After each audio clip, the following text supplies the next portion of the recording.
से अगर इन 4 राज्यों का अगर हम जिक्र करें, मध्य प्रदेश में जहां भारतीय जनता पार्टी की सरकार पिछले 18 वर्षों से सत्ता में थी, जहां कांग्रेस के लोग इस बात को मान करके चल रहे थे कि बहुत प्रयास करने की आवश्यकता नहीं है, एंटी इनकम्बेंसी इस प्रकार से है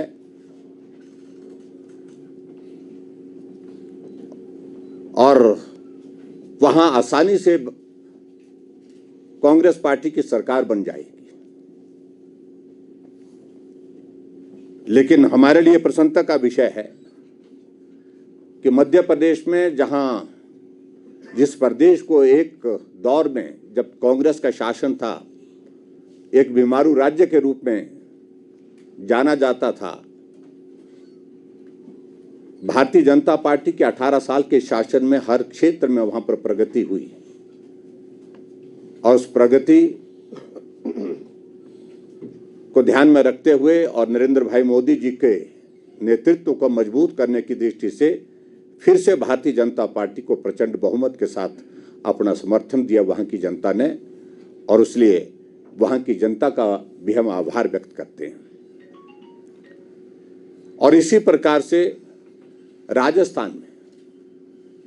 जहां पिछले 5 वर्षों से कांग्रेस पार्टी की सरकार सत्ता में थी और कांग्रेस पार्टी के सबसे वरिष्ठतम नेता वहां पर बतौर मुख्यमंत्री काम कर रहे थे और बतौर मुख्यमंत्री 5 वर्ष काम करने के पश्चात बहुत सारे उन्हें लोक लुभावनी बातें की, गारंटियां दी, घोषणाएं की, लेकिन उसके बावजूद भी वहां पर भारतीय जनता पार्टी की शानदार जीत हुई है और शानदार जीत के साथ राजस्थान में फिर भारतीय जनता पार्टी की सरकार सत्ता में आई है। और इसी प्रकार से छत्तीसगढ़ के मुख्यमंत्री बघेल जी यहां हिमाचल प्रदेश के लिए भी चुनाव के दिनों में आते जाते रहे, क्योंकि उनको चुनाव का प्रभारी यहां पर घोषित किया था कांग्रेस पार्टी ने। और कांग्रेस वाले इस बात को लेकर के बार बार हर जगह कहते छत्तीसगढ़ मॉडल,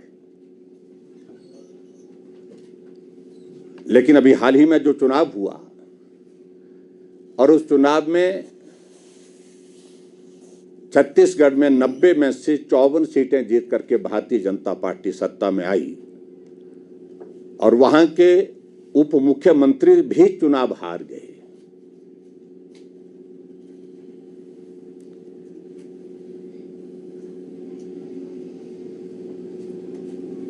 संयोग से मुझे इन राज्यों में जाने का अवसर प्राप्त हुआ। हमारे जिम्मे एक काम विशेष तौर से लगाया गया था कि जो गारंटियां दी गई है हिमाचल प्रदेश में कांग्रेस की सरकार द्वारा, जिनमें से कोई गारंटी अभी तक पूरी नहीं हुई, उसका जिक्र करने के लिए लोगों के बीच में वहां पर हम अपनी बात कहने के लिए जाएं।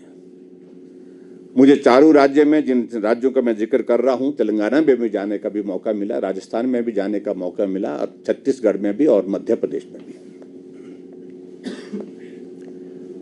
और मैंने इस बात को देखा कि वहां झूठा प्रचार किया जा रहा था, चाहे वो राजस्थान की बात है, चाहे वो मध्य प्रदेश की बात है, चाहे वो छत्तीसगढ़ की बात है। प्रमुख रूप से इन 3 राज्यों में यही कहा जा रहा था कि हिमाचल प्रदेश में हमने 10 महीने पहले, उस वक्त चुनाव का दौर चल रहा था, 10-11 महीने का वक्त उस वक्त हुआ था, जो हमने 10 गारंटी दी थी उनमें से 10 की 10 गारंटी हमने पूरी कर दी। ये कांग्रेस पार्टी के प्रमुख नेताओं के माध्यम से जनसभाओं में भाषण दिए जा रहे थे।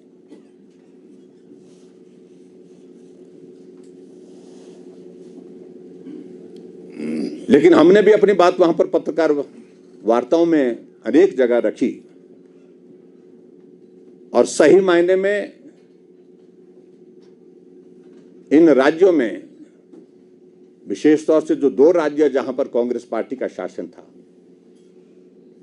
वहां की हकीकत वहां पर जाकर के मालूम पड़ी। छत्तीसगढ़ में गए और वहां पर जिस तरह के स्कैम लोगों के सामने थी, छत्तीसगढ़ मॉडल की अगर कांग्रेस वाले बात कर रहे हैं तो मॉडल का अभिप्राय क्या है? वहां बहुत बड़ा कोयले का घोटाला, शराब का घोटाला वहां छत्तीसगढ़ में हुआ है, गोबर घोटाला छत्तीसगढ़ में हुआ है। जो गारंटी का जिक्र यहां पर हमारे मुख्यमंत्री महोदय जी भी कर रहे थे कि छत्तीसगढ़ में 2 रुपए किलो के हिसाब से गोबर खरीदा जा रहा है, उसमें भी घोटाला। और जो ताजा तरीन जो बात वहां पर जो बड़ा मुद्दा बना होता, वो मुद्दा बना हुआ था महादेव ऐप का। यानी कि अगर गूगल में भी उस स्थिति में आप 508 टाइप करें तो महादेव घोटाले का उसमें जिक्र आता है। करोड़ों रुपए का घोटाला। और ये घोटाले के उस वक्त के जो सारी चीजों को लेकर के उसमें जो आगे जो परतें खुल रही हैं, तो उसमें इस बात का भी जिक्र आ रहा है कहीं ना कहीं कि हिमाचल प्रदेश के प्रभारी उस वक्त के वहां के मुख्यमंत्री, जिन्होंने पिछले कल त्याग पत्र दे दिया, बघेल जी, तो फंडिंग का काम हिमाचल प्रदेश के लिए उनके जिम्मे लगाया गया था। वो जांच का विषय है, मैं उस पर अभी ज्यादा कोई टिप्पणी नहीं करना चाहता हूं, लेकिन बहुत सारी चीजें उसमें निकलेंगी और जो हिमाचल से जुड़ी हुई निकलेंगी।